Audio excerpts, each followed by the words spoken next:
Welcome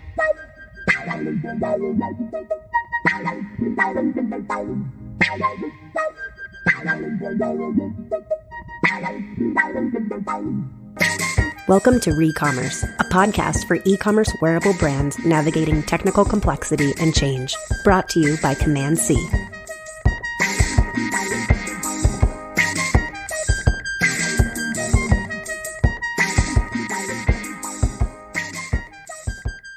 Welcome back, everyone. I'm Sarah, the founder of Command C, and today I'm here with Tim, one of our tech leads. Hi, Tim. Hi, Sarah. In today's episode, we're going to get into the nuts and bolts of Magento 2 and aim to dissect and demystify why and when we recommend it as a platform of choice for a client. Magento is a very robust and powerful open source e-commerce platform that we do a ton of work with. And we also do a ton of work with clients before we embark on a full scope build to help them analyze their business and e-commerce operations and ultimately provide some recommendations as to what e-commerce platform to align themselves with. We consider things like what's going to meet their initial needs, but additionally, what's going to meet their long-term business goals, and what platform they're going to get the most mileage out of ultimately, and also generate the highest return on investment. Really, this is one of the biggest and most impactful decisions that an e-commerce organization can make. So today we're going to try to tease out sort of the high-level scenarios in which Magento 2 is a good fit. As an e-commerce agency, we like to take a very lean approach to development. We want to create the best solutions for our clients without creating additional overhead. And well, at the end of the day, Magento 2 really isn't a platform that's very light on overhead. So for smaller, leaner organizations who have fairly straightforward e-commerce needs, we usually recommend simpler and more streamlined solutions. But there are often some business requirements where Magento really becomes the clear path forward. I also wanted to call out real quick before we get too far that Magento 2 is far improved over Magento 1. So some businesses that may have been turned off by some of the challenges with Magento 1 may feel differently about Magento 2. For example, Magento 2's performance has been dramatically improved over the Magento 1 system. There's also large improvements have been made on the ease of managing and administering the store on the back end. And they've recently acquired a BI tool that is now included in the back end for facilitating reporting and getting data on your store. I also wanted to mention that one of the drawbacks of Magento is that in the past, you've had to host itself, but they've recently solved that with their Commerce Cloud solution where Magento will host the store for you. It's a drawback for a lot of businesses, but as we'll kind of circle back to, sometimes it's actually a benefit that you have kind of that level of control. But again, we'll come back to that. So delving right in, what are the key indicators that we look for right off the bat when trying to help assess the best platform for a business? So one of the initial requirements that really lends itself towards Magento being the right platform is if a business has a need for multiple storefronts. Mm-hmm. And that means if they have multiple websites that they need to serve or multiple brands that they want to present via the same e-commerce solution, Magento handles that extremely well. Whereas with other platforms, you may need a separate license for each store. With Magento, you can do all of that within a single license. So one of the aspects of that is if you need different fulfillment in different regions or in different countries, say you want to have a different set of products in different countries or different storefronts, or even if it comes down to multi-currency, when having a different pricing structure in different currencies as opposed to just using exchange rates for translating currencies between stores. Got it. I know another thing that we talk about a lot is B2B needs in addition to B2C needs. So if you're a business that has a strong B2B and a strong B2C component, and, you know, you need excessive, not, I don't even want to say excessive, but you need to be able to make customizations to your B2B storefront. This is often an indicator that Magento might be a better fit. Yeah, so many platforms do have B2C capabilities, but Magento definitely allows extensive customization when it comes to the B2B process. Most of the time, the B2B experience that businesses have, especially if they're very established in the B2B realm, they need a very specialized and B2B checkout process or B2B sales process that differs substantially from your typical B2C. And what Magento does is allows you to really customize that entire process from product listings all the way through to checkout and order completion. One of the other things that Magento does really well is allow you to have different pricing structures or different discount structures for different customer groups. And that also comes into very much play. If you're going to be driving your B2B and B2C sales out of the same storefront, you definitely need the capability to handle different pricing structures. That makes sense. Yeah. I mean, I know that other platforms that we work with have made big strides with regards to, a business that has both B2B and B2C needs, but it still just seems like what you can do with Magento can really be tailored around your unique business needs. Whereas with other platforms, you have to kind of tailor your business needs around the platform to make it work for you. Yeah, and that's really one of the key aspects with Magento is that you can really tailor your e-commerce platform around your business needs as opposed to having to adjust. And that point really comes to the forefront when it comes to B2B sales.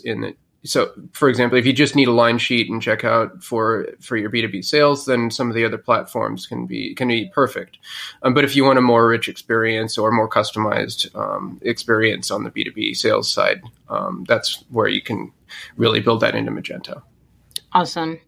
So circling back to what we alluded to earlier, let's talk about hosting and, where that becomes a drawback versus where it becomes a benefit.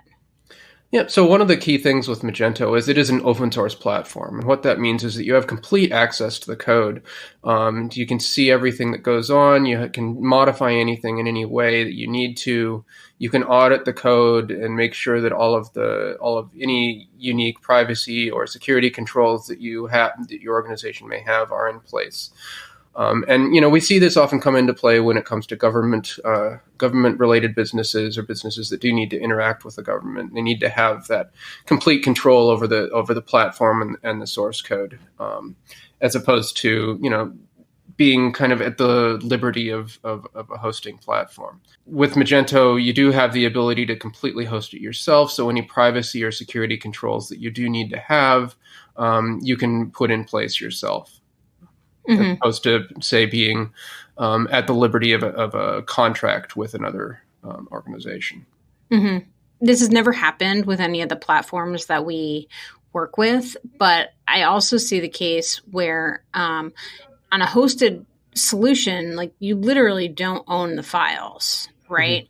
And if we're talking about a major investment, like a multi-million-dollar website build, right? There's a lot of risk involved in that. Fortunately, the platforms that we've aligned with are very stable and hold a lot of market share. But, it can cause some real agita to know that you're making this massive investment in something that ultimately you don't own. Yep. Yeah. And well, as you mentioned, it hasn't happened.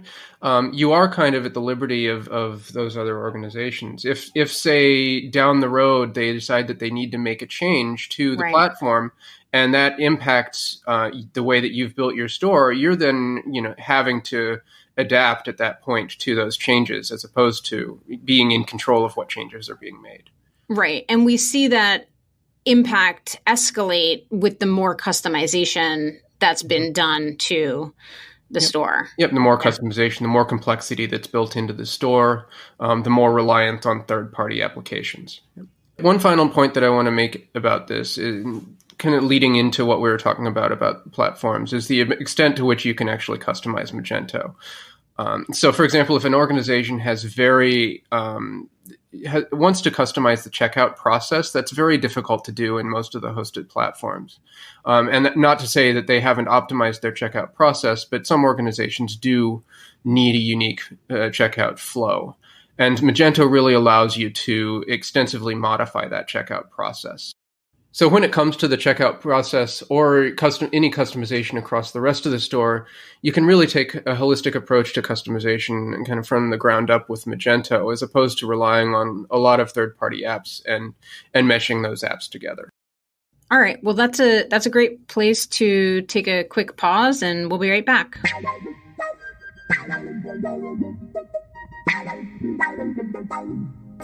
You're listening to Recommerce, a podcast for e-commerce wearable brands navigating technical complexity and change. Brought to you by Command C, a development team that saves e-commerce retailers from outdated tech and ineffective operations, with a strong focus on Magento and Shopify Plus. You can learn more about how we help at commandc.com.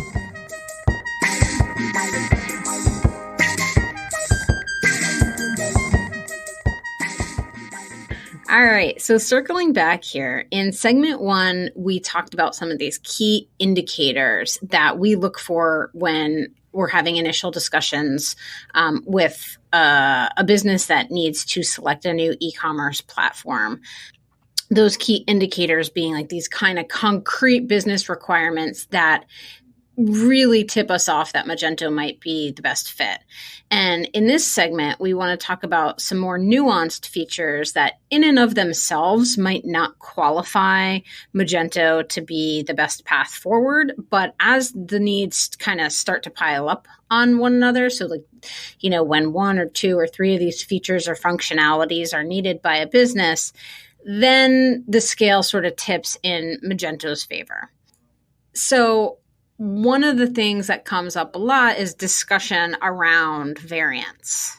Yep. So when it comes to having variants on your products, if you have a very large number of variants, you often run into some platform limitations with those, and you may have to look at handling the variants through other methods, such as using product options. And the way that Magento handles this really lends itself to extensive customization and very large numbers of different types of products, different attributes on products, and making it easy to manage and manipulate those options. Magento allows you to have numerous different classes of products with different options set for each.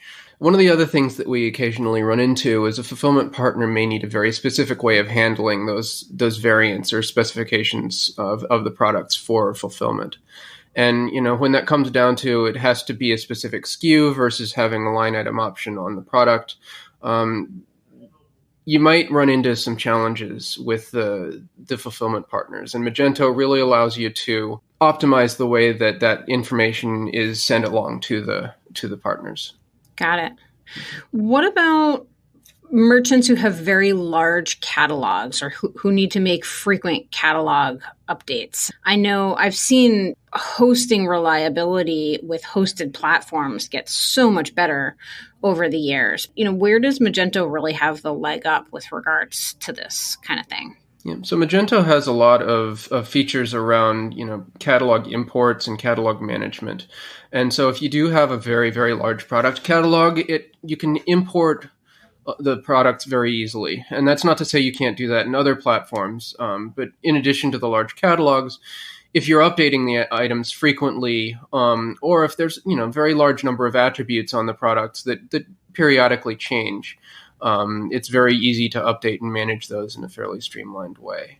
Mm-hmm. So there are also some very good product information management tools out there that integrate with lots of platforms. And, so those work very well with platforms. But Magento has a lot of those features just built in to make it easier to manage. But it can also manage frequent imports from those product information tools.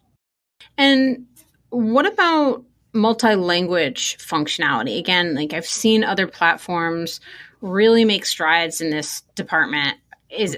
Are they up to par with Magento, or is Magento still kind of leading the field here? So as we talked about earlier with the multiple stores and views in Magento, Magento really shines when it comes to multilingual, because with other platforms, you're usually translating different strings and different attributes individually. But with Magento, you can have a completely different store view that shows the products and content pages built specifically in a unique language.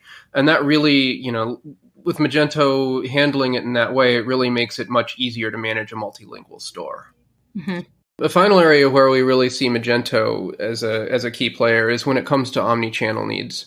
And in that Magento has a lot of features built in to allow stores to manage their multi-channel experience, whether that be via different inventory levels for different channels, different product sets for each different channel, just overall management of the different channels and fulfillment. It just feels like Magento was built with omni-channel needs in mind, and feels like with other platforms, it's either an afterthought or not quite as robust of a solution. That makes a lot of sense. And I think that in a way kind of ties together this idea that there are a couple different scenarios, right? Like there's a scenario where there's a very clear concrete business need that disqualifies the merchant from using another platform.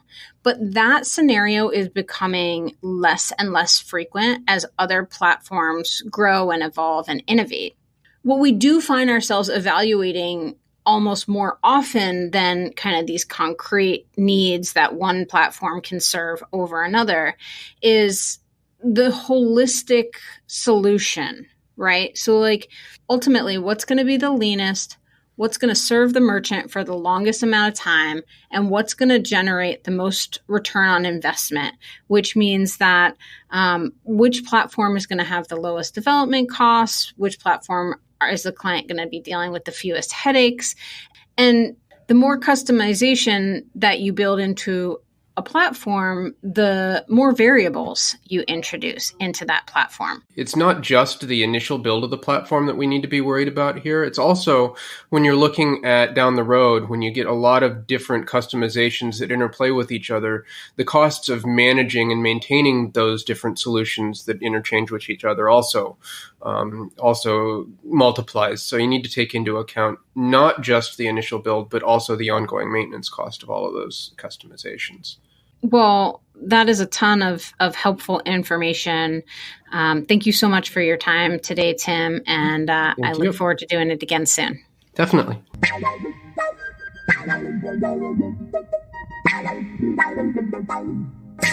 Thanks for listening. We hope you join us again for another episode of Recommerce.